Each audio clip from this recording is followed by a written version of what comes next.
자, 오늘 찬양은 내 안에 가장 귀한 거 제가 그 핸드폰에 보내놨어요. 우리 단톡방에 앞으로 그냥 일부러 찬양은 종이 아까워서 안 뽑았어요. 그리고 또 다 알만한 찬양이라서 제 기타도 귀찮아서 안 꺼내왔어요. 제가 이 10계명 강의를 준비하고 10계명 설교를 우리 아이들한테 하지만 10계명을 하면서 하나님의 마음 가운데 우리에게 요구하시는 하나님의 마음 하나가 이렇게 느껴지는 게 뭐냐면 하나님 되게 절절하게 애절하게 우리에게 요구하시는 게 자기를 바라봐 줬으면 하는 마음이에요.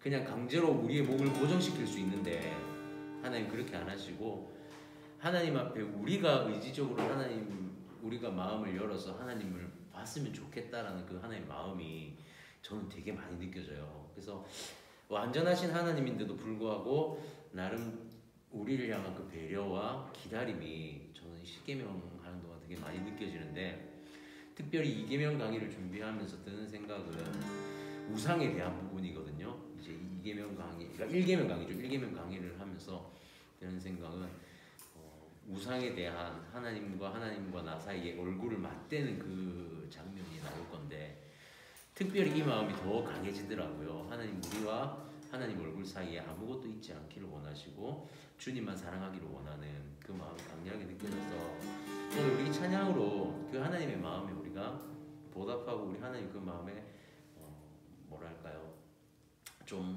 동조하고 동참할 수 있는 그런 마음의 고백이었으면 좋겠습니다. 우리 내 안에 가장 귀한 것 고백합시다. 내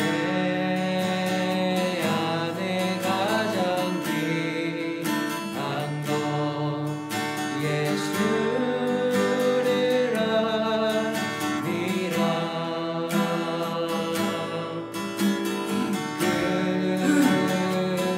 그보다 더 귀한 것 예수를 알미야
잠시만 하나님 앞에 묵상하며 기도합시다. 하나님 앞에, 하나님 주님께 더 가까이 나가기를 원합니다. 하나님이 말씀을 통하여서 주님을 더 알기를 원하고 주님과 인격적으로 더 깊어진 관계를 오늘 우리가 경험하기를 원합니다. 우리 이런 마음으로 잠시만 하나님 앞에 기도하며 나아갑시다. 기도하겠습니다.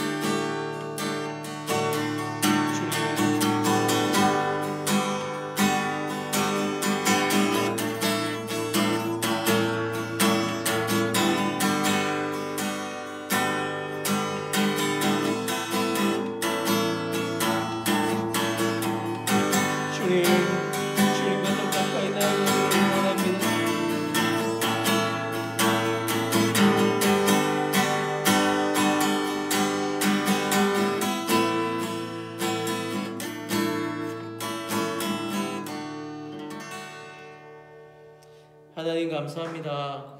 하나님 참 피곤한 가운데에서도 주의 말씀을 사모하며 주님 앞에 나아갑니다.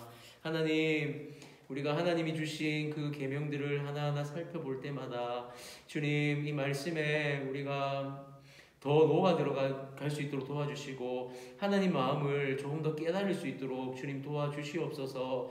우리가 말씀에 매여서 하나님 말씀에 사로잡혀서 이 땅 가운데 참된 하나님의 자유를 누리며 살아가기를 소망하오니 오늘 이 시간들이 하나님 그러한 것의 시작이 될 수 있도록 주님 또한 도와주시옵소서. 감사합니다. 주님 오늘도 함께 하실 주님을 찬양하며 예수님의 이름으로 기도드립니다. 아멘. 자 우리 하나님의 말씀 한번 또 살펴보면서 은혜를 나눴으면 좋겠습니다. 오늘 3강인데 드디어 1계명이 들어갑니다. 1계명. 드디어 1계명입니다. 자, 우리 제일 위에 있는 너는 나 외에는 다른 신을 내게 두지 말라. 이거 한번 큰 소리로 우리 다 같이 한 번만 하루에 마스크 올리고 소연아 쓸 수 있으면 마스크를 쓰면 좋겠어. 자, 우리 다 같이 한번 읽겠습니다. 시작. 너는 나 외에는 다른 신들을 내게 두지 말라. 아멘. 자, 우리 줌에 또 현수 전도사님과 혜린이가 들어와 있네요. 하이. 또 봅니다. 아이고, 차 타고 열심히 이동하고. 버스야? 화이팅. 아, 좋습니다. 저는 여기서는 지금 요만큼이지만 저한테는 여기 2명까지 해서 상당히 많은 수가. 이거 혹시 눌렀나? 네. 동영상? 네. 눌러놨어? 오케이. 자, 너는 나 외에는 다른 신들을 내게 두지 말라. 우리는 먼저 우상에 대해서 이제는 한번 고민해 봐야 될 때인 것 같아요. 10계명에서 하나님이 하나님과 우리 관계를 말할 때 가장 많이 말하는 게 뭐냐면 우상이에요. 우상이에요. 1계명에서 너는 나 외에 다른 신을 내게 두지 말라는 다른 신이라는 개념도 우상의 개념이죠. 2계명에서 너는 하늘에 있는 것이나 땅에 있는 것이나 땅 아래에 있는 것이나 아무것도 그 형상도 만들지 말라. 우상에 관한 것이죠. 그 다음에 3계명은 내 이름을 망령되이 일컫지 말라. 망령되이 일컫지 말라요. 4계명은 안식일을 기억하여 거룩히 지키라. 근데 이 4가지 계명 사이에 항상 하나님이 요구하시는 것, 아까 제가 간단하게 얘기했지만 그 사이에 아무것도 있지 않기를 원하시는 거예요. 한마디로 우상의 개념이 확실히 정립되고 확실히 잡혀져서 하나님과 나 사이에 있는 우상을 먼저 걷어내는 것, 그 작업을 하나님은 원하시는 거예요. 그러면 이제 우리가 우상의 개념을 알아야겠죠. 하나님이 10계명 1계명에서 말한 너는 나 외에는 다른 신을 내게 두지 말라라고 했던 그 다른 신의 개념이 과연 뭘까? 과거의 다른 신의 개념과 현대사회에 와서 지금 이 시대의 다른 신의 개념은 과연 무엇을 말하는 걸까? 우리는 다른 신, 이 우상이라는 개념을 어떻게 이해하고 우리의 지금 사회적인 문제, 우리의 문화적인 영역, 우리의 일상적인 영역에서 어떻게 이 우상을 분별해낼 것인가를 분명히 구분해내야 된다는 거예요. 구분해내야 된다. 그래서 우리가 우상 숭배에 대해서 먼저 한번 우리는 오늘 살펴보려고 합니다. 하나님이 나 외에 다른 신을 내게 두지 말라는 그 다른 신이 과연 뭘까? 첫 번째, 우상 숭배란 무엇인가? 자, 우상의 개념을 한번 볼까요? 고대의 우상을 이렇게 제가 그 흑백으로 돼 있죠. 거기 보면 저는 칼라예요. 역시 근데 아이패드 있지 않아요? 그죠? 아이패드로 보면 컬러로 볼 수 있는데 빨간색 줄 쳐놓은 것도 다 있고 좀 그리고 아이패드로 보면 자료를 다 정리해 놓을 수 있으니까 일부러 PDF로 이렇게 올려드리는 거거든요. 혹시 가능하면 그게 더 좋겠다는 생각을 합니다. 자, 우상 숭배의 개념에 고대 우상을 한번 살펴볼까요? 고대 우상은 대부분 형상으로 드러나요. 자, 우리 바알, 농경의 신. 혜린아 자료 있지? 자료 보고 있지? 아, 역시 혜린이 칼라로 보고 있네요, 그죠? 좋습니다. 오케이. 바알, 농경의 신이에요. 당시 우리 바알 하면 딱 생각나는 게 어떤 사건이 있어요? 바알 하면 생각나는 사건. 그 묶을까요? 바알과 아세라 하면 생각나는 사건.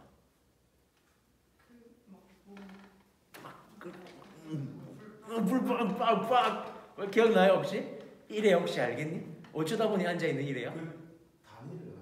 단이랑 L자 그치 엘리야 그치 L자가 들어가니까 그죠? 그 헷갈릴 수 있죠.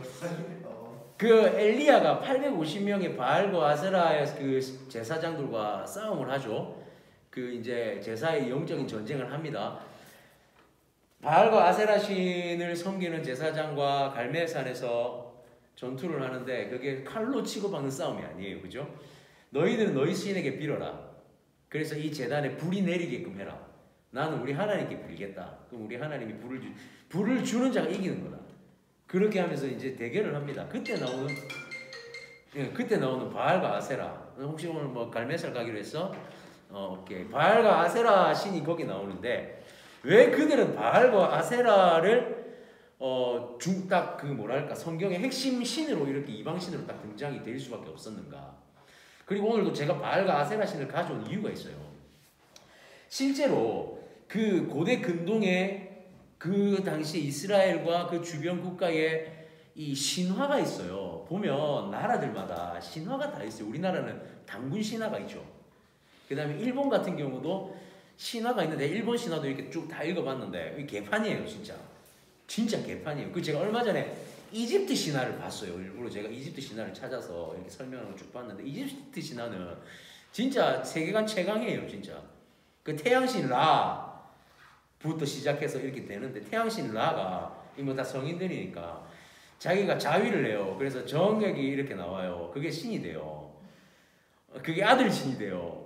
그 다음에 또 아들 신이 나오고 손자 신이 나오는데 막 그래 뭐 세트가 나오고 막 세트가 뭐 저기 지하의 신 막 그런 신으로 나오고 막 그래요. 그 영화 혹시 아나요? 그 이집트 신 나오는 영화인데 나 이름이 갑자기 생각이 안 나. 제목이 어디 있어요. 보면 거기에 되게 비슷한 족보들이 이렇게 나오는데 이집트 신도 보면 개판이에요. 막 족보도 엉망이고 딸하고 막 이렇게 해가지고 막 다음 나오고 막 형제가 형제끼리 죽이고 살리니 막 이러고 난리도 아니에요. 그 나라마다 건국 신화가 다 있어요. 우리나라 단군 신화. 그때 고대 근동도 마찬가지예요. 고대 근동에 이스라엘이 아닌 다른 주변 국가들은 그 신화들이 있는데 그 신화 중에 바알이라는 신이 있어요. 근데 실제로 바알은 건국 신화의 그 건국 신이 아니에요, 사실. 바알은 사실은 전쟁을 하는 신이었어요. 그러니까 진짜 창조 신이 있으면 그 신화의 개념이에요. 창조의 신이 있으면 그 밑에 있던 신이에요. 근데 이 바알이랑 아세라랑 아스다 얘들이 반란을 일으켜요. 그래서 그 신 전복하는 거예요. 약간 비슷한 신화가 어디 있냐면 제우스, 올림푸스 신화가 그래요. 제우스가 사실은 창조신이 아니에요, 사실은. 제우스나 그 동생 그들은 그 삼형제잖아요. 제우스, 포세이돈, 하데스가. 걔네들도 사실은 절대신이 아니에요. 그 위에 신이 있었는 다른 그 신들의 세계가 있는데 거기에 막 싸움하고 전쟁해가지고 막 자기들도 이겨가지고 자기들이 올림푸스 먹고 막 그래갖고 신화가 생긴 거예요. 마찬가지로 바알과 아세라의 이 신들도 마찬가지예요.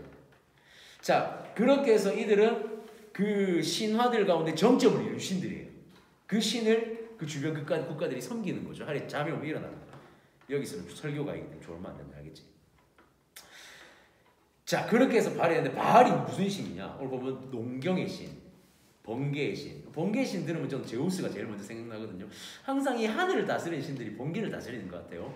나름. 농경의 신이 되게 중요한 거예요. 풍요의 상징이죠. 풍요의 상징이에요. 이 바알 같은 케이스도 어떻게 풍요롭게 하냐면 이 다른 아세라 신과의 이 성관계를 통해서 그 자신의 정액이 뿌려져서 또 이게 막 좀 신하들이 좀 되게 이상해요.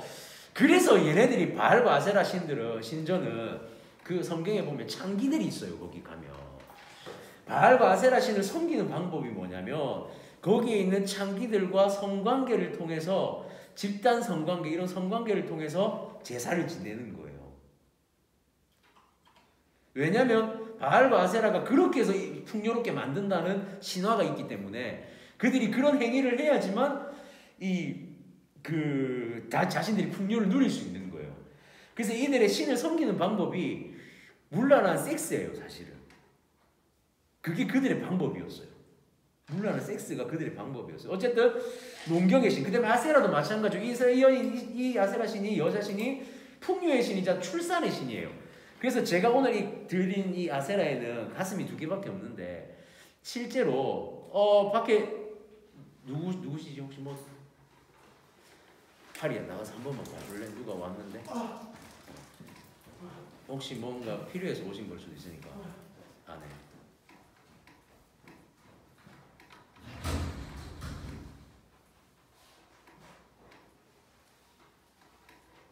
깜짝 놀랐네. 밖에 누가 뭐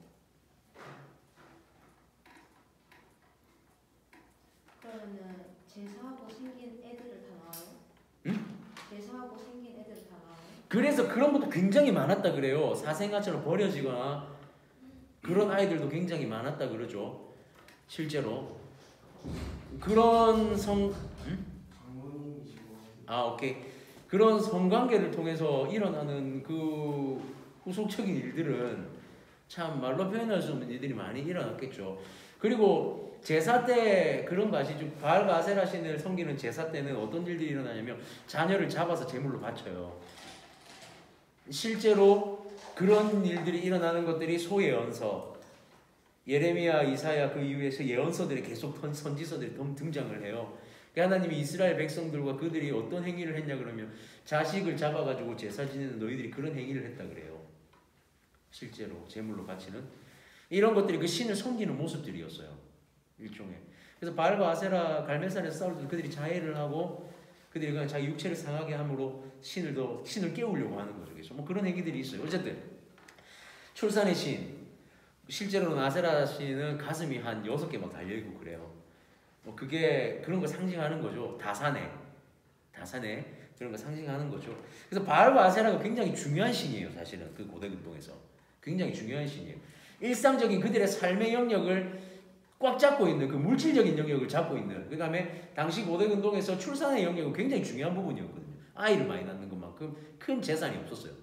그래서 결국에는 인간의 풍요로움에 대한 그 신화기 때문에 신들이기 때문에 바알과 아세라는 그 당시에 굉장히 중요한 신들이었어요. 그래서 자 그렇게 바알과 아세라 같은 신들이 구약에 엄청나게 많이 등장한다는 거 그런 고대의 우상들이 있습니다. 제우스와 헤르메스 같은 경우는 신약에서 드러나요. 실제로 성경 안에 제우스와 헤르메스라는 단어가 등장을 합니다. 바울과 바나바가 지금 보면 사도행전 14장에 바울과 바나바가 그 공회에서 철학자들과 대화를 나눕니다. 철학자들과 이 대화를 나누는데 아시겠지만 바울은 굉장히 이 지식이 풍부한 사람이었어요. 그래서 또 언변도 굉장히 뛰어난 사람이었고 또 하나님이 주신 지혜로 말미암아 그 언변이 더욱더 빛을 발했죠. 그때 바울과 바나바가 그것에서 이야기를 하는데 바울은 말을 진짜 잘했어요. 그래서 사람들이 뭐라 그러냐면 바울 넌 당신은 헤르메스가 아니냐 그래요. 왜 헤르메스냐고 비교를 했냐면 헤르메스 같은 경우가 원래는 인간과 신 사이에 뭐라고 하죠? 그거 전령 역할을 하는 신이에요. 헤르메스는 제우스 신화의 2세대 신이에요. 2세대 신. 1세대 신은 제우스와 헤라와 뭐 이런 애들이고 2세대 신인데 전령 역할을 하면서 실제로 그들 가운데 사기꾼의 신, 도적의 신, 뭐 이런 신들의 개념, 이런 역할도 담당하는 신이 헤르메스였어요. 한마디로 속이거나 말을 하거나 이런 거에 관해서는 굉장히 뛰어난 신이 헤르메스였기 때문에 당시 사람들이 이 바울을 향해서 헤르메스가 아니냐라고 이렇게 말을 합니다. 그리고 바나바에게 당신은 제우스가 아닙니까? 라고 물어봐요. 실제로 그들 가운데 이 철학 그 당시 시대에는 그리스 로마 신화가 굉장히 중요한 신화였죠. 굉장히 중요한 신화였고 실제로 그 로마 같은 경우는 아테네 같은 데에 그 신전들이 굉장히 많이 있었을 정도로 이 신들에 대한 문화. 근데 아시겠지만 그리스 로마 신화가 있던 그 고대 그 시대에도 결국에는 성적인 문란이 굉장히 강렬했던 시기예요. 실제로 제우스 같은 경우도 신화에서 등장하면 굉장히 문란한 신으로 등장을 합니다. 아시죠? 헤라가 있지만 여기저기에 대단하죠, 그죠? 사람과 신들 사이에서 수많은 그 성적 불륜 관계를 저지르죠. 그런 것들을 통해서 보면은 제우스나 이런 그런 신들도 결국에는 제사를 지낼 때 그 안에 창기들이 있고 성적인 문란한 행위들이 그 가운데서 자행되어 왔어요. 한마디로 쉽게 말하면 고대 근동이나 그 로마 시대나 아테네 시대 그때도 똑같이 그 신들의 개념은 비슷했죠. 근데 뭐가 다르냐면 그냥 신이 다를 뿐이에요. 신이 다를 뿐이에요. 사람들은 그것에 대한 우상을 만드는 거예요. 흉상을 만드는 거예요. 형상을 만들어 놓고 제단을 쌓고 그 신전을 만들어서 숭배하는 거예요. 그게 고대의 신들의 모습입니다. 자, 그러면 현대는 어때요? 현대는 재밌는 사실은 현대도 신상이 있죠. 없는 건 아니에요. 우리가 아는 석가모니, 우리 그 불교에 있는 불상 같은 경우도 있고요. 여러 가지 신상들이 있는데 제가 오늘 가져온 거는 그런 신상의 개념보다 현대의 우상, 현대적인 우상을 조금 살펴봤어요. 자, 윌스트리트에 황소라는 이 윌스트리트, 미국의 윌스트리트에 실제로 이 황소상이 있어요. 이 황소상이 있는데 제가 이거는 거기 갔다 오신 분한테도 이 얘기를 들었어요. 저 1년 선배인데 그분이 한번 강의 때 얘기를 하시더라고요. 자, 원래 이 황소 자체가 바알에서 유래가 되는 거예요. 위에 보면 바알의 신 위에 사진 한번 볼래요? 바알의 신 앞에 뭐가 있죠? 이마에 두 개의 뿔이 있죠. 실제로 고대 근동에서 황소가 풍류의 신이었어요. 황소가 일을 해요. 밭을 갈아요. 그래서 출애굽기에 나오는 이스라엘 백성들이 시내산에서 내려올 때, 시내산에서 모세가 십계명 들고 내려올 때 뭘 만들었어요? 송아지를 만들었어요. 하필이면 송아지를 만들었어요. 왜냐면 송아지, 황소, 소가 상징하는 게 풍요와 부유의 상징이었어요. 그래서 바알 또한 마찬가지인 거고 고대 근동의 풍요를 상징하는 신은 소였어요, 사실은. 미국에 보면 이 윌스트리트의 황소가 이 황소 소 신상이 있는데 이게 유명한 그게 있어요. 이 고환에 황소 뒷부분에 가서 고환을 이렇게 만지면 부자가 된다는 설이 있어요. 그래서 실제로 그 줄이 너무 길어서 기다리다 만지지 못하고 온 사람들도 있다 하더라고요. 지금은 코로나라서 어떤지 모르겠지만 실제로 줄을 엄청나게 서 있다고 합니다. 자, 근데 되게 신기하지 않아요? 하필 또 고환을 만져요. 그러니까 너무 많이 만져가지고 반짝반짝이질 정도로 만졌다고 할 정도로. 맞아요. 근데 되게 신기하지 않아요? 고대 근동이나 지금이나 풍요와 섹스, 성 이런 것들은 굉장히 일맥상통해요. 같이 흘러가요. 이런 거 참고하면 좋을 것 같아요. 항상 풍요, 우리 일상, 먹고 사는 문제 이런 문제와 섹스와 성에 대한 문제는 항상 결합돼서 움직입니다. 인간의 가장 기본적인 욕구라는 거예요. 사람이 신상을 만들 때, 사람이 신이라는 걸 만들 때 그 신을 만드는 가장 큰 이유와 목적이 뭐냐면 인간의 가장 기본적인 욕구를 해결하기 위해서 만들더라는 거예요. 되게 신기해요. 인간은 자신의 가장 기본적인 욕구를 위해서 신을 만들어요. 그리고 그걸 추구해요. 본성에 끌려가는 거죠. 우상을 만들어서 본성대로 살아가는 거예요. 본능대로 살아가는 거예요. 그냥. 자, 이 윌스트리트 황소 같은 경우가 이제 그런 케이스인데, 자, 우리가 이런 형상들을 보면서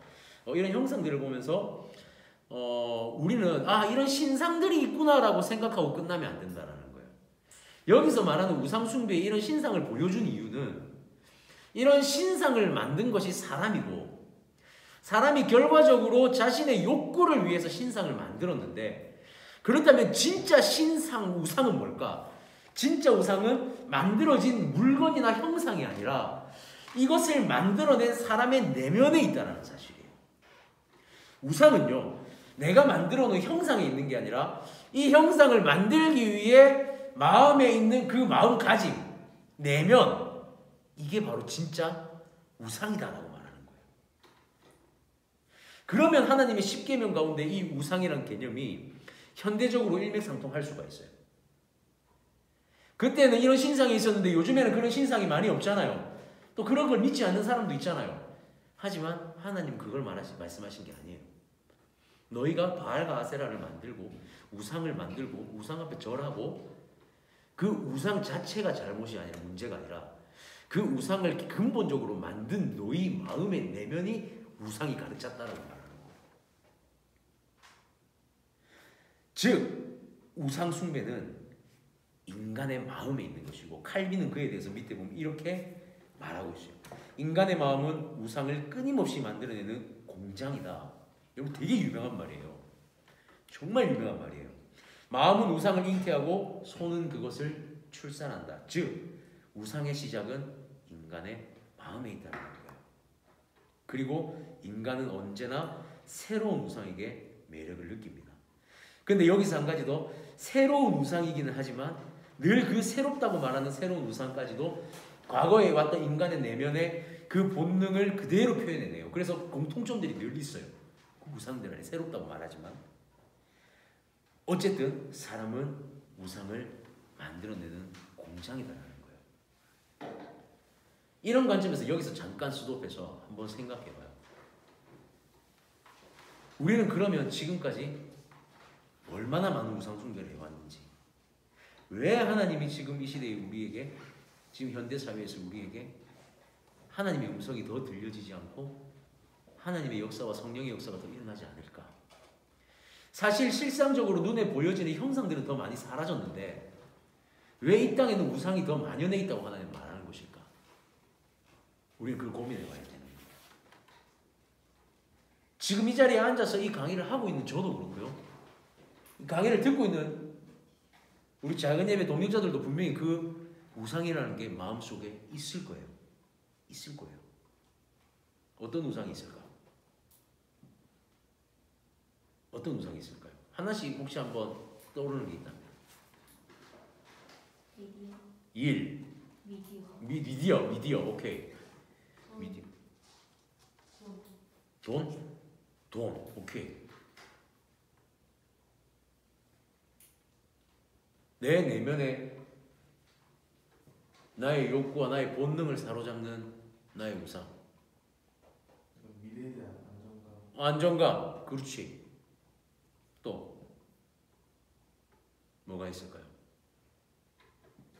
되게 신기한 게 뭐냐면 인간의 마음의 내면에 있는 우상은요, 때로는 우상이 아닌 것처럼 느껴지기도 하고, 그리고 그것이 하나님 앞에 선하게 쓰여질 때는 우상이 아니에요. 근데 이것이 나의 욕구를 위한 것이 될 때 우상이 돼요. 그게 진짜 무서운 거예요. 쉽게 생각해 볼게요.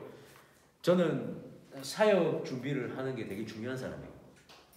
저는 밤을 새서라도 사역 준비를 하고 잠을 자야 되는 사람이에요. 그런데 때로는 이게 우상이 될 때가 있어요. 제가 여러분들하고 이런 강의를 나누고 이런 세미나를 하면서 복음이 되어지면 정말 이건 하나님 앞에 좋은 거죠. 우상이 아니에요.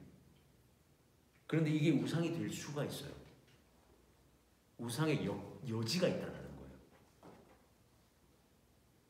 우리는 우상을 가지고 있지만 또 한편으로는 우상화하지 않을 수도 있다는 사실이에요. 이 되게 중요한 거예요. 그러기 위해서 우리는 우상을 알아야 되는 거예요. 우상이 뭔지를 알아야 되고 우상의 개념 자체를 확실히 알아야 되는 거예요. 사실 우리는 다 우상을 내포하고 있어요. 지금도 우리 머릿속에 우상이 있고 우리 마음속에 우상이 있어요.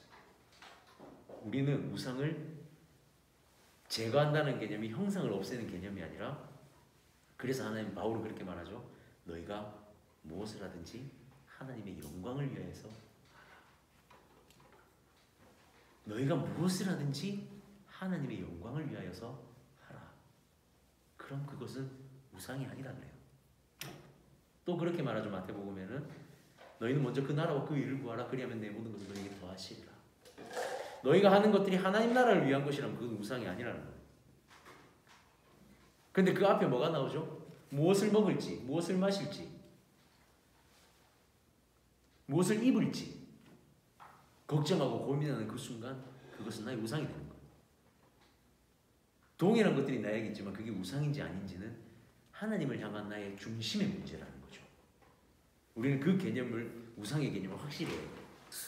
그렇지 않으면 십계명을 이해할 수가 없어요. 그렇지 않으면 십계명은 우리에게 늘 제한하는 것밖에 안 돼요.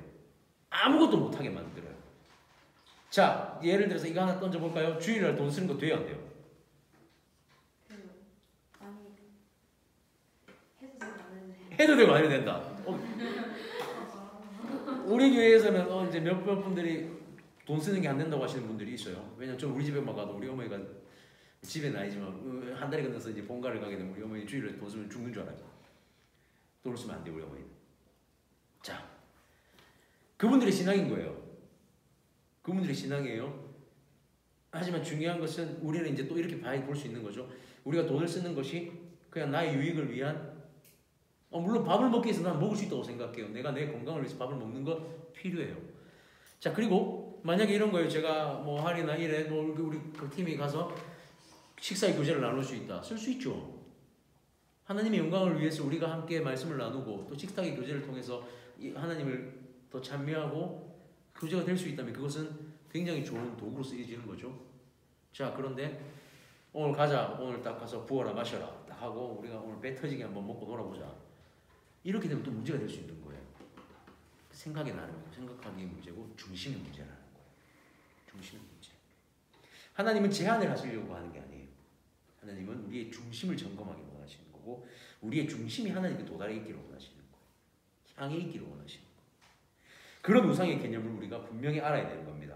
자, 그러면 이제는 반대로 하나님 앞에서 우상은 뭘까? 하나님이 보시는 우상의 개념을 이제 한 번 더 명확하게 살펴보자는 거예요. 우리가 앞서 본 것들은 우리의 사람의 눈으로 보았던 우상의 부분이고 이제는 하나님 개념에서 우상을 한번 보자는 거예요. 자, 우리가 오늘 원문을 이제 한번 정확하게 한번 살펴볼게요. 두 본문 모두 동일하게 쓰여졌어요. 두 본문이라는 것은 출애굽기나 신명기. 십계명은 딱 두 번 등장한다고 했죠. 출애굽기에 한 번 등장하고 신명기 2세대들을 향해서 출애굽기가 등장합니다. 십계명이 등장합니다. 둘 다 동일하게 쓰였어요. 너는 나 외에는 다른 신들을 내게 두지 말라. 신명기에도 너는 나 외에는 다른 신들을 내게 두지 말지니라. 너는이라고는 한글에서는 생략되어 있지만 히브리어 원문에는 동일하게 쓰여집니다. 히브리어 원문은 동일하게 쓰여져요. 두 개가. 그래서 동일하게 쓰여지는데 우리는 이걸 번역에 대한 문제를 조금 생각을 해야 돼요. 이 말이 너는 나 외에는 다른 신을 내게 두지 말라 이렇게 기록되어져 있는데 번역을 했을 때 나 외에는에서 나라는 개념이 단어가 파님이라는 단어를 써요. 파님이라는 단어를 히브리어로. 그러니까 원문에는 파님이라고 써 있는데 파님은 얼굴이라는 뜻이에요. 그래서 나 외에는이 아니라 내 얼굴, 내 면전 외에는 이런 뜻이에요. 그리고 그것에 접속사들과 나머지를 다 분석해보면 내 면전 앞에는 되는 거예요, 사실은. 그래서 즉 본문 말씀을 직역하게 되면 너는 내 면전, 얼굴 앞에 다른 신을, 다른 우상을 내게 두지 말지니라가 되는 거예요. 하나님은요, 나 외에는 다른 신을 섬기지 말라 이 개념만 딱 그냥 이해가 되어버리면 나와 하나님과 우상 이렇게 나눠버려요. 이분법적으로 해결이 되어져 버려요. 그러면 하나님이 아닌 건 다 우상이야 이런 개념이 되어버린다는 거예요. 그렇게 이해가 되어버리면 뭐가 문제가 되냐면 아까 그런 문제가 생겨요. 하나님은 제한하시는 하나님이에요. 그런데 번역을 해보니까 그게 아니더라는 거예요. 직역을 해보니까 너는 나의 얼굴 면전 앞에 우상을 두지 마. 자, 근데 되게 재밌는 건 내 면전 앞에 다른 신들을 너에게 두지 말지니라 그래요. 그 말은 뭐냐면 내 면전 앞에 그리고 그 다른 우상과 너의 얼굴 앞에 두지 마요. 자, 이렇게 따지면 하나님의 얼굴과 우리 얼굴이 마주보는 그 사이에 있는 우상을 빼내라는 거예요. 정확하게 직역하면 하나님의 개념에서의 우상은요, 내가 너와 바라보고 있는 너와 나 사이에 무언가 있기 싫어. 자, 제가 우리 아이들한테 이 질문을 했어요. 여자친구가 바람을 피면 어떻게 할 거야? 하리야, 지금 여자친구가 있니? 여자친구가 바람을 폈어. 어떻게 할 거야? 어떨 것 같아?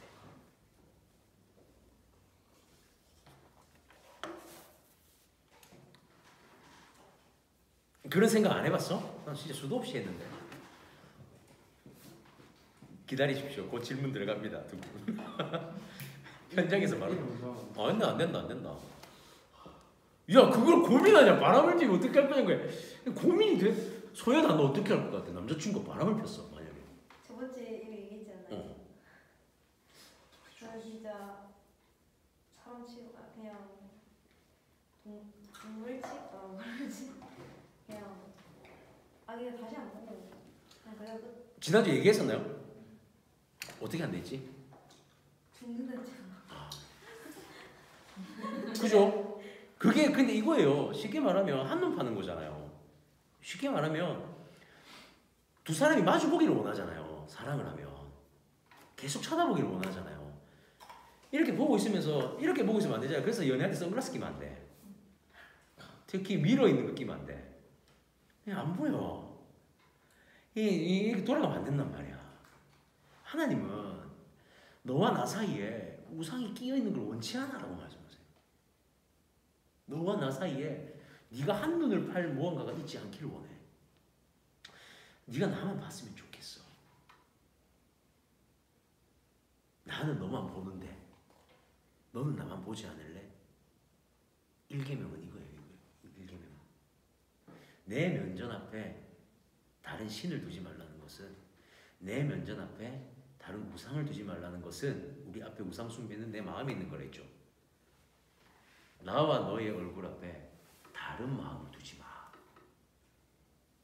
이거예요. 바람 피지 마. 바람 피지 마. 그래서 하나님은 이스라엘 백성들이 이 예언서 뒤쪽에, 이제 성경 예언서 뒤쪽에 등장하는 이스라엘 백성들이 하나님을 떠나고 하는 이것에 대해서 뭐라고 말하냐면 창기짓이라 그래요. 제가 처음에 아마 설명했을 때 창기짓이라 그래요. 이게 5계명에서 한번 나오나? 창기짓이라고 해요. 바람을 폈다 그러는데 그냥 바람을 핀 정도가 아니라 불륜을 했다. 완전 불륜에 네가 가증한 짓을 했다 그래요. 완전히 가증한 짓을 했다. 하나님 앞에서 우상 숭배는 가증한 짓이에요. 하나님이 보시는 우상 숭배는요, 바람 피는 거예요. 불륜을 저지르는 거예요. 하나님은 되게 로맨티스트거든요. 하나님 되게 로맨티스트, 볼 때마다. 그래서 우리 하나님이 마주보는 그 사이에 다른 마음이 있지 않기를 원한다. 그러면 이제 우리는 하나님이 제한하는 하나님이 아니라 사랑을 원하시는 하나님이라는 사실을 깨닫게 되죠. 진짜 사랑을 나누고 싶은 하나님이란 걸 깨닫게 되죠. 그래서 제가 파란 글씨지만 우리 칼라로 안 되는 사람들은 모를 거예요. 저 밑에 보면 즉 우리의 마음과 하나님의 마음이 마주하는 그 사이에 다른 마음이 있다면 이것이 곧 우상 숭배가 되는 것이다. 우리의 마음과 하나님의 마음 사이에 마주하는 그 사이에 다른 마음이 있다면, 제가 우리 아내랑 연애할 때 진짜 그랬어요. 결혼을 얘기를 하고 2월 달에 결혼을 딱 얘기를 하고 9월에 결혼을 했는데, 우리가 결혼을 결정하기 전까지 늘 그 얘기를 했어요. 만약에 결혼을 결정하고 결혼식장에 들어가기 전까지도 우리가 이 고민을 하자 그랬어요. 만약에 당신이 내가 당신을 하나님보다 더 사랑하게 된다면 그건 하나님이 원치 않는 거기 때문에 우리의 만남 하나님 기뻐하지 않을 거다. 아내도 그랬어요. 하나님보다 당신을 사랑하게 된다면 우리는 결혼하기 어려울 것 같다는 얘기를 했어요. 그래서 우리 두 사람은 계속 그 얘기를 나눴어요. 어떤 선택의 부분에서 하나님의 것을 더 먼저 선택하자. 어떤 선택을 하든지 이게 하나님의 영광이 되는 선택을 하자. 제가 저희 아내한테 되게 감사한 게 뭐냐면 이건 우리만의 룰일 수도 있겠지만 아이가 둘이 있지만 그럼에도 불구하고 하나님 앞에 예배 드리는 문제, 하나님 앞에 나아가는 문제만큼은 타협하지 말자예요. 아이가 둘이 있다고 해서 애가 있으니까 이 정도는 괜찮겠지. 정말 부득이한 상황, 아예 불가능한 상황이라면 어쩔 수 없어요. 그렇지만 그렇지 않는 이상 하나님 앞에 우리가 하나님 앞에 해야 할 최소한을 지키자. 그게 저와 아내가 연애할 때부터 지금까지 가져온 마음이에요. 아무리 힘들어도 사실 요즘에 우리 아내하고 이제 육아를 하다 보면 스트레스를 되게 많이 받아요. 스트레스를 받고 뭐랄까 분쟁이 일어날 수도 있죠. 언쟁이 일어날 수도 있고 근데 막 대판으로 싸우진 않아요. 아내랑 항상.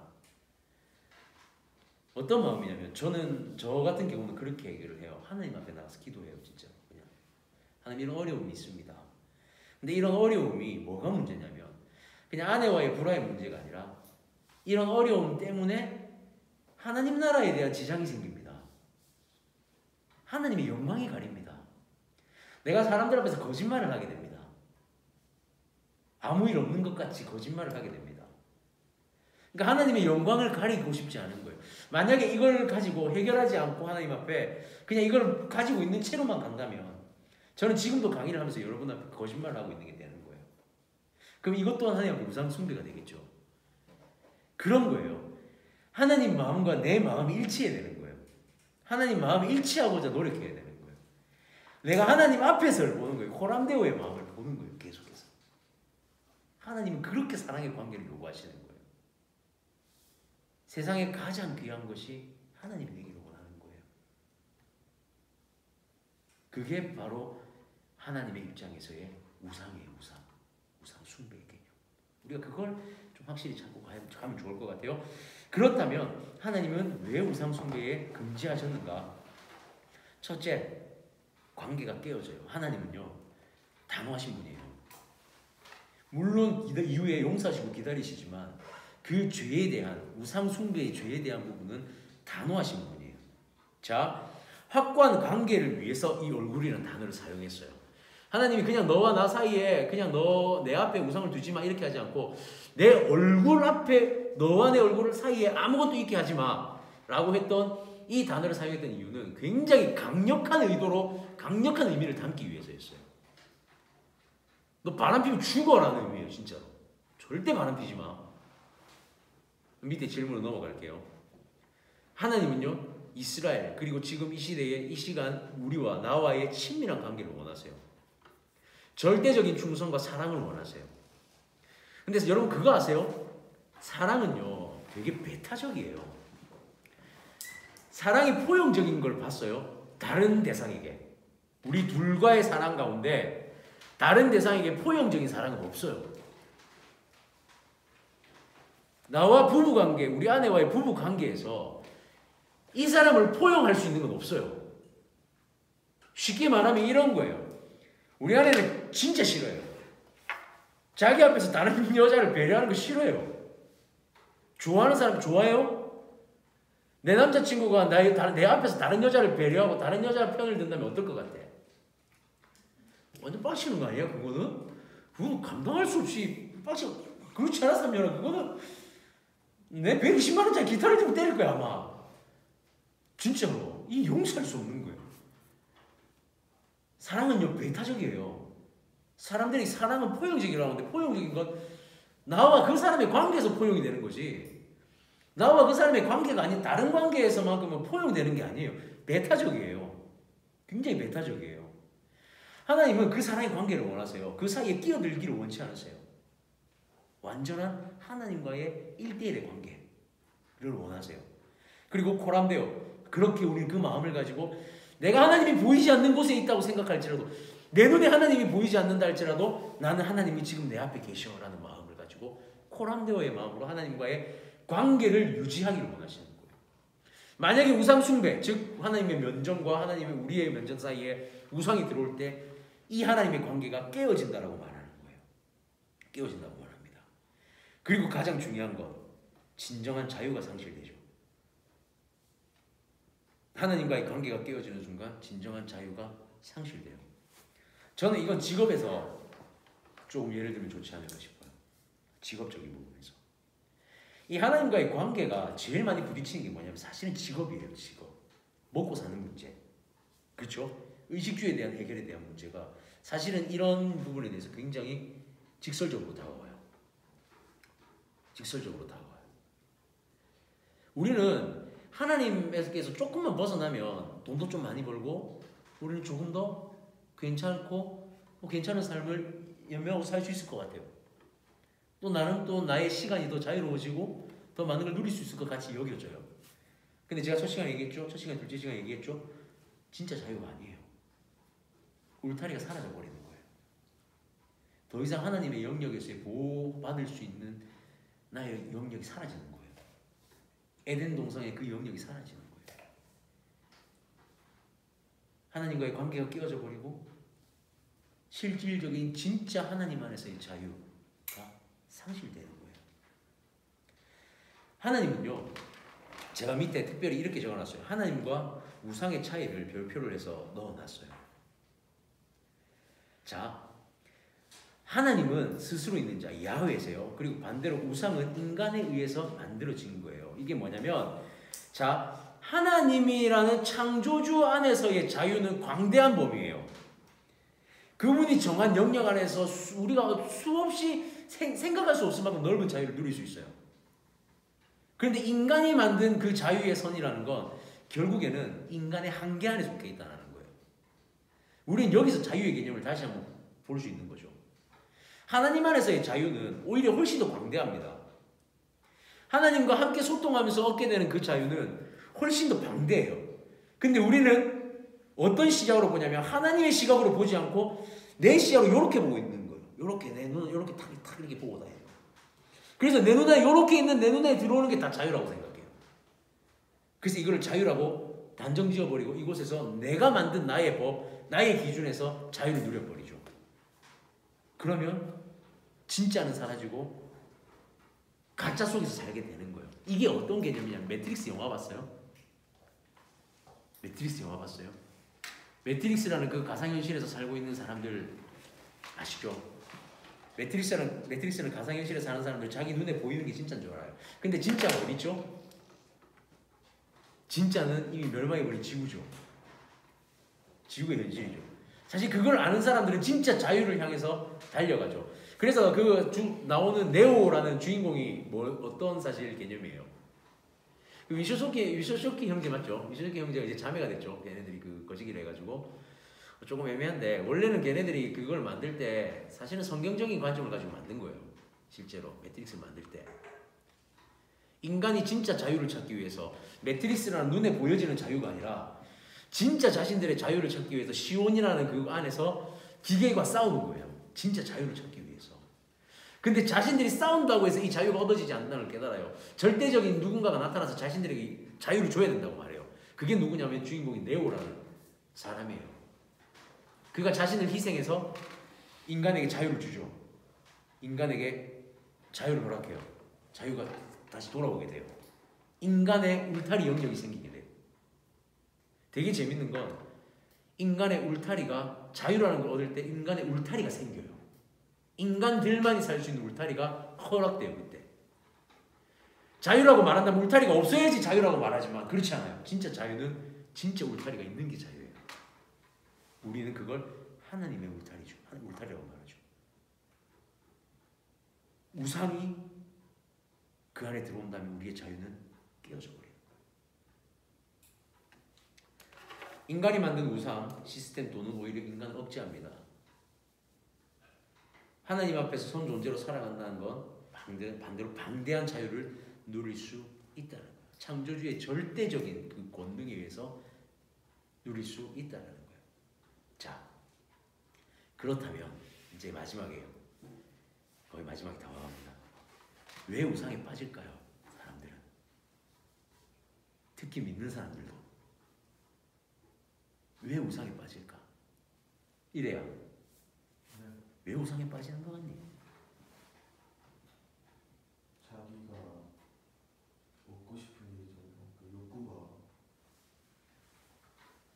그냥 충족돼도 계속 또 다른 욕구가 생기고 충족되지 않으면 하면서 그 욕구에 대해서 좀 더 근본적으로 볼까? 현실과 괴리가 느껴지기 때문이에요. 성경에서 말하는 하나님이 잘 주신 자유와 하나님 안에서의 관계가 형성될 때 현실적으로 고난이 따르기 때문이에요. 사람 그걸 원치 않아요. 현실이 민감해요. 하나님을 선택했더니 현실적인 어려움이 따라와요.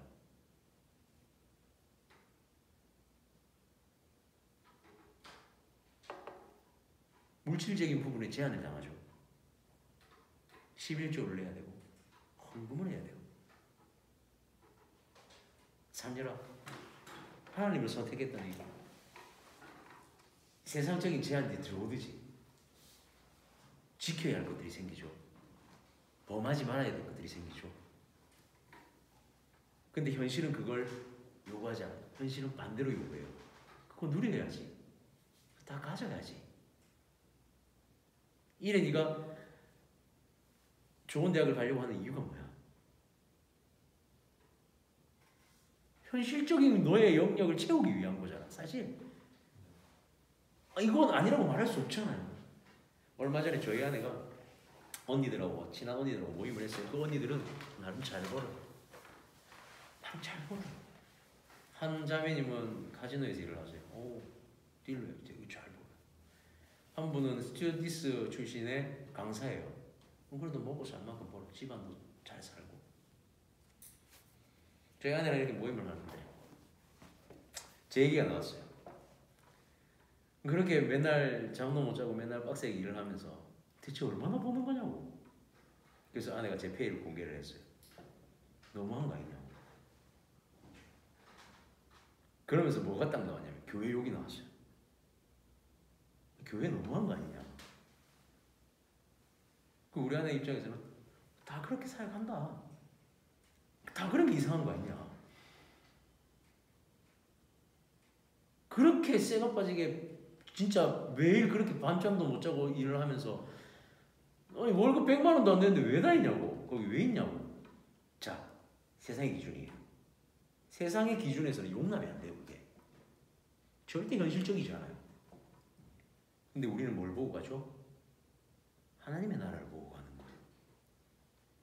우리는 물질을 보고 달려가지 않아요. 하나님의 나라를 보고 가는 거예요. 우리는 현실의 요소에 민감한 게 아니라 영적인 요소에 민감한 거예요. 한마디로 선택하는 거예요.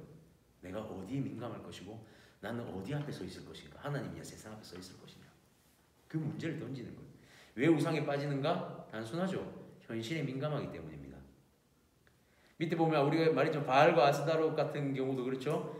바알과 아스다롯이라는 그 신이 내포하고 있는 의미는 풍요의 신, 현실적인 부분이에요. 가나안인들에게는 이 두 신, 바알과 아스다롯이라는, 이 아세라와는 또 다른 신이에요.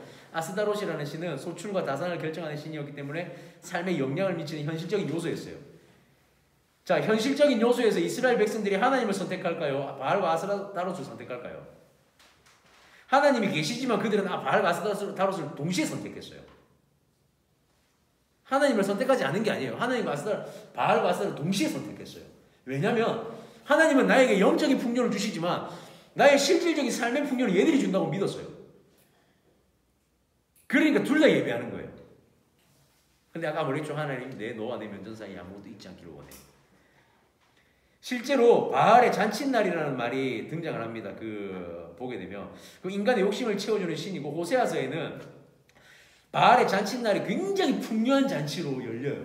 이스라엘에서 열려요. 바알을 위한 잔치가. 그때 진짜 그 풍요의 잔치를 여는 이유가 뭐냐면 그런 걸 통해서 식량, 의식주의 양질의 삶이 제공이 되는 거예요. 바알을 통해서. 그러니까 허용하는 거예요. 허용하는 거예요. 아까 제가 얘기한 우상은 매춘과 같은 것이다. 하나님 입장에서 용납되지 않는 거예요. 하나님 절대 용납하지 않아요. 하나님 결코 용납하지 않아요. 그것을. 우상 숭배는 하나님 매춘이라고. 그건 할 수 없는 일들이 있을 수 없는. 좋은 거야? 괜찮아. 자, 우상 숭배는 결국 우리가 이 전반적인 전체를 다 돌아봤을 때 우리 인간의 필요로 위해서 우상을 만들고 우리의 현실적인 문제를 해결하기 위해서 우상을 만드는 거예요. 그리고 우리의 마음 안에 계속해서 이 현실적인 요소들을 위해서 다른 마음을 품을 때 그게 우상이 되는 거예요. 하나님은 어떤 형상이 우상이다 말씀하신 게 아니에요. 너는 나 외에는 다른 신을 내게 두지 말라. 이것은 너와 나 사이에 그 어느 것도 있지 않기를 원해. 어떤 마음도 있지 않기를 원해. 너와 내가 서로만을 생각했으면 좋겠어. 십계명이 1계명이에요. 1계명. 그게 바로 1계명이에요. 자, 제가 처음에 서론에 뭐 했었죠, 강의? 혹시 기억나세요? 지난주 말고 그 전주에 강의 혹시 기억나세요?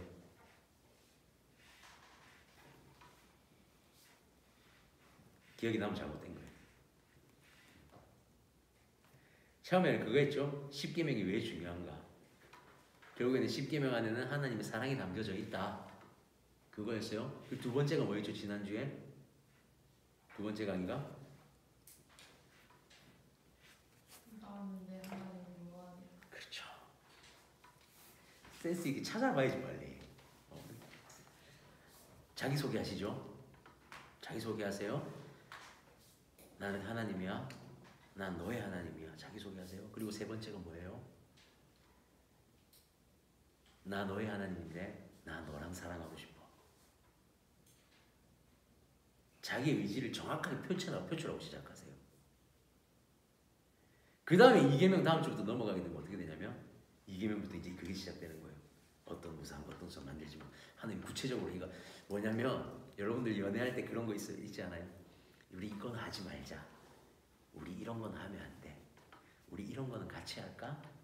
우리 이렇게 하는 거 어때? 계획을 세우죠. 하나님이 나 너랑 사랑하고 싶어. 나 연애하고 싶어.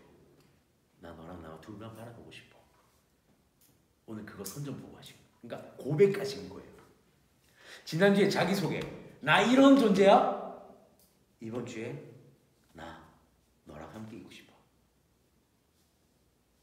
십계명이 두 번째예요. 너와 나 사이에 아무것도 있지 않기를 원해. 우리 순결한 사랑을 했으면 좋겠어. 이게 바로 오늘 하나님의 마음이에요. 그렇다면 우리는 마지막 어떻게 해야 될까요? 마지막 장에 우리는 하나님 얼굴 앞에서 코람데오의 자세가 하나님이 요구하시는 신앙인의 모습이에요. 하나님 얼굴 앞에서 하나님과 최고의 사랑을 나누고 최대의 자유를 누리는 것. 그게 하나님 원하시는 거예요. 지금 몇 시죠? 3분. 3분. 딱 이때쯤 되면 강의가 끝난다. 너무 신기하게. 그치? 거의 뭐 도 같은 거 같은데 강의 딱 이 시간 맞추는 거예요. 한 50분 지금 강의한 것 같은데 한 50분 조금 안 되게 강의한 것 같은데 여러분 그거예요. 하나님의 이 마음을 기억했으면 좋겠어요. 십계명은요 하나님의 제한이 아니에요. 하나님의 사랑 고백이에요. 하나님 자기 소개하시면서 사랑 고백하시는 거예요. 하나님 얼마나 디테일하세요. 하나님 자신의 존재에 대해서 선보러 가거나 이 소개팅 같은 데 가면 자기 소개하잖아요. 자기 어떤 사람이고 요즘에 다 알고 가잖아요. 그죠? 스펙 보잖아요. 우리 하나님 당장에 딱 말씀 스펙 딱 보여주시면 나 이런 스펙을 가진 존재야. 너 나랑 사귈래? 아니 로맨티스트라니까요. 하나님 그러면서 우리한테 요구하세요. 내 앞에서 살아. 내 얼굴 앞에서 마주보고 살자. 네가 누리고 싶은 거, 내 안에서 누릴 수 있는 거 다 누리게 해줄게. 하나님 얼굴 앞에서. 오늘 저는 이 강의를 마무리하면서 이 몇 가지만 좀 나누어 봤으면 좋겠어요. 이 중에서 진짜 한번 고민해 봤으면 좋겠어요. 하나님 얼굴 앞에 섰을 때 첫 번째, 주님의 이 사랑 고백을 받았는가? 첫 번째, 여러분들이 신앙인으로서 주님의 이 사랑 고백을 진짜 받았는가? 여러분 하나님 인격적으로 만난다는 거 십계명에서는 이렇게 설명하는 거예요. 하나님 우리한테 사랑 고백하시는 거예요. 그래서 요한 1세에 그렇게 말해요. 너희가 나를 사랑한 것이 아니라 내가 너희를 사랑해서 독생자 예수를 너희에게 보냈으니까. 너희가 나를 사랑한 게 아니야. 내가 너희를 먼저 사랑했어. 그래서 내가 너희한테 먼저 고백했어. 자, 그러면 주님과 인격적인 만남이 이루어졌다는 건 그 사랑 고백을 들었다는 것이고 허락했다는 거예요. 그죠? 연애할 때 누가 고백했어요? 처음 고백, 남자지. 그렇지. 여자가 고백을 기다리고 그러면 안 돼요. 그러면 안 돼, 이래야. 싫어요. 알겠지? 멋있게 고백 딱 했어요. 허락을 한 거잖아요. 맞죠? 고백을 들었고. 자, 질문. 주님에게 진짜 그 고백을 들었어요. 내가 너를 사랑한다. 들었니 이래요? 모르겠어요. 잘 모르겠어? 하리 어때?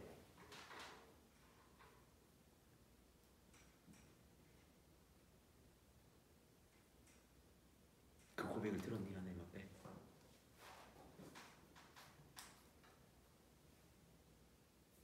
이게 오래 고민할 문제가 아니야.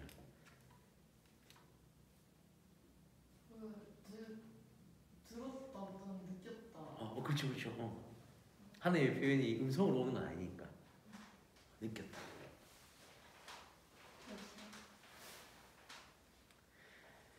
그러면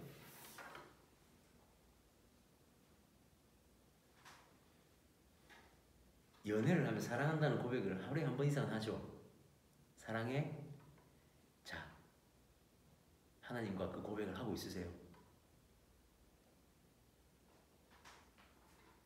소연 하고 있니? 3년 어때?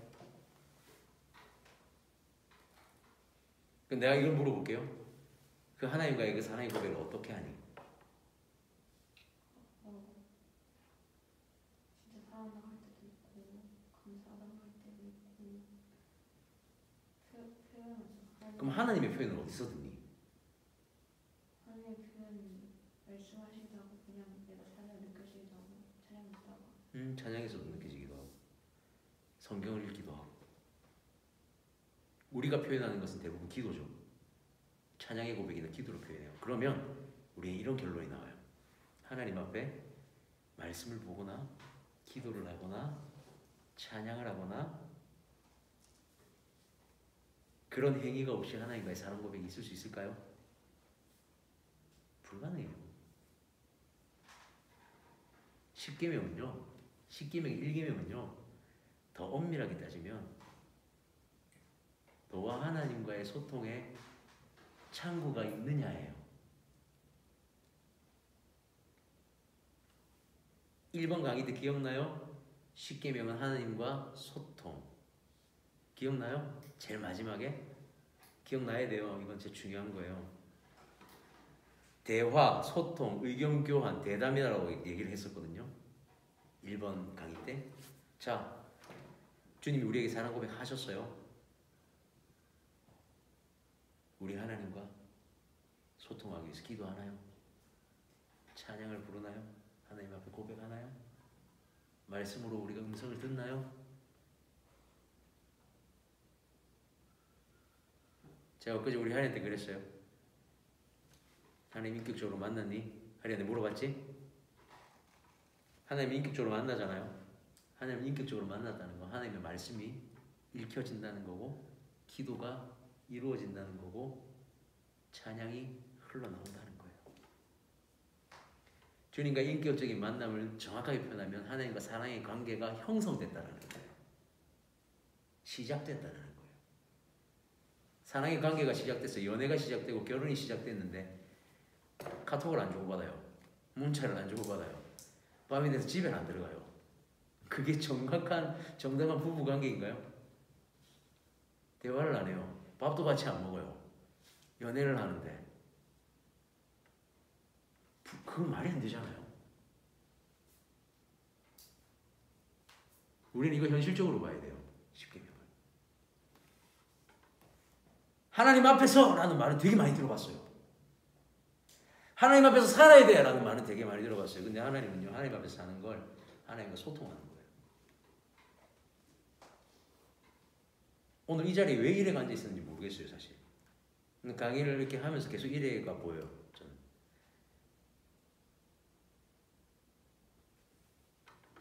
공부를 해요. 이래가 대학을 가려고 준비하고 있어요. 내 하나님과 인격적인 만남이 없이 스스로 그것을 통해서 나의 인생의 뭔가를 누리기 위해서 간다? 이룰 수 있겠죠. 그거 하나님 없어도 이룰 수 있어. 인간의 능력으로 충분히 이룰 수 있는 부분이야. 의대를 가든 치대를 가든 뭐 약대를 가든 그건 스스로 이룰 수 있어. 그게 하나님이 꼭 있어야 이루어지는 게 아니야. 중요한 건 뭐냐면 하나님과의 관계가 없는 상태에서 그것은 하나님의 영광이 될 수가 없고 그건 우상이라는 거야. 그건 우상이라는 거야. 하리가 자신의 비전을 위해서 하리는 노래를 하기 원하지? 근데 노래를 하기 원한다고 해서 내가 하나님이 없으면 노래 못 할까? 노래할 수 있어. 세상에 하나님이 없는 노래들이 얼마나 많은데 훨씬 더 많지. 그런데 내가 하나님과 인격적인 만남이 없고 그 인격적인 만남의 삶의 행동이 없고 행위가 없을 때 그게 과연 하나님의 영광이 될까? 그게 코람데오라는 말을 그냥 표현한다고 해서 그게 진짜 코람데오가 될까요? 안 되는 거예요. 하나님 소통해야 돼요. 오늘 핵심은요. 하나님 앞에 우상 숭배하지 않으려면 하나님과 인격적인 만남이 이루어져야 되고 그 이 만남을 통해서 끊임없이 그 관계가 지속되어져야 돼요. 그래서 내가 하는 모든 행동이 하나님 면전 앞에서 우상이 되지 않도록 이거 하나님 어때요 하나님? 이거 하나님 좋아요? 하나님 나 이거 하는 거 괜찮아요? 물어보는 거예요. 네가 하는 거 다 좋아. 내가 하나님 앞에 그거 물어보고 하잖아요. 되게 신기한 게 뭔 줄 아세요? 하나님이요. 그래요. 난 네가 그거 하는 거 다 좋아. 왠 줄 알아요? 그 너 나한테 물어봤잖아. 나쁜 짓이 아니고요. 그냥 내 원하는 대로 하는 게 아니라면 하나님 진짜 원하는 대로 제가 할게요 라고 말한다면 진짜 그 중심이 있으면 하나님 그거 다 기뻐하세요. 더 도와주시고. 왜? 내가 사랑하는 사람이니까. 내가 사랑하는 존재이기 때문에 더 해주고 싶은 거예요.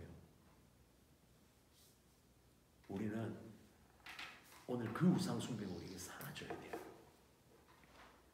그리고 그 자리에 하나님 얼굴과 얼굴을 맛보면서 여러분 진짜 기도해야 돼요. 말씀 봐야 돼요.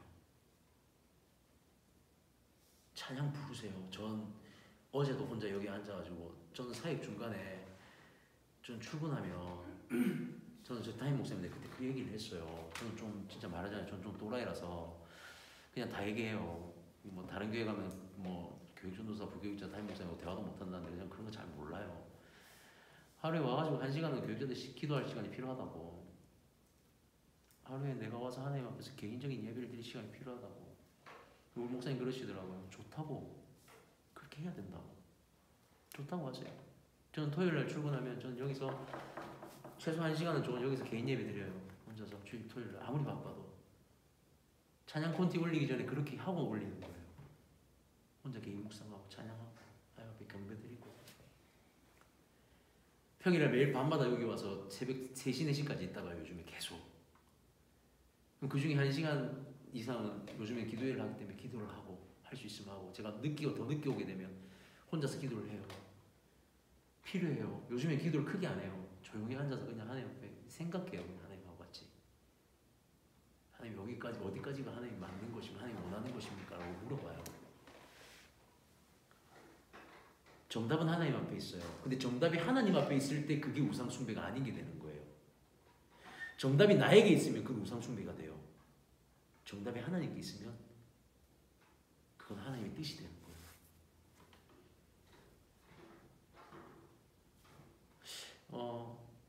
마무리할게요.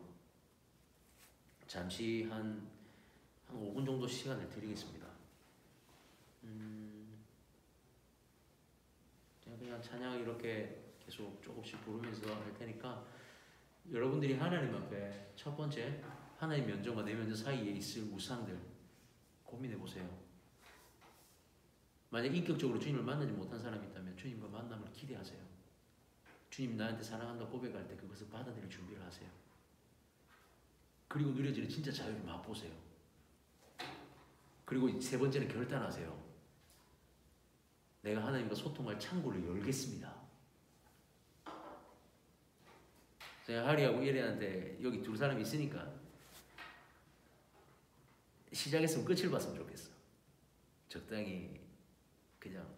근데 그 마음이 이해돼요. 왜냐면 인격적인 만남이 이루어져야 가능해. 적당히 끝을 보는 게 아니라 끝까지 갈 수 있는 거. 아마 제가 이런 세 가지의 예를 들어준 것들은 아마 본인에게 지금 필요한 게 있을 거예요. 그래서 지금 잠시 하나님 앞에 고민해 봅시다. 지금 나에게 필요한 하나님과의 관계에 뭐가 필요한지. 한 5분간만 우리 하나님 앞에 그 마음 가지고 나가봤으면 좋겠어요. 제가 내 안에 가장 귀한 것 찬양하면서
다시 한번 주님과의 온전한 관계가 성경을 구성하여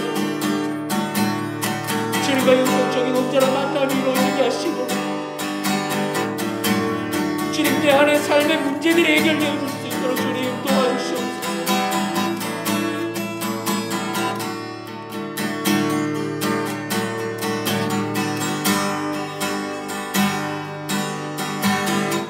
주님과 인생의 도움 되시는 그 주님을 찬양합니다.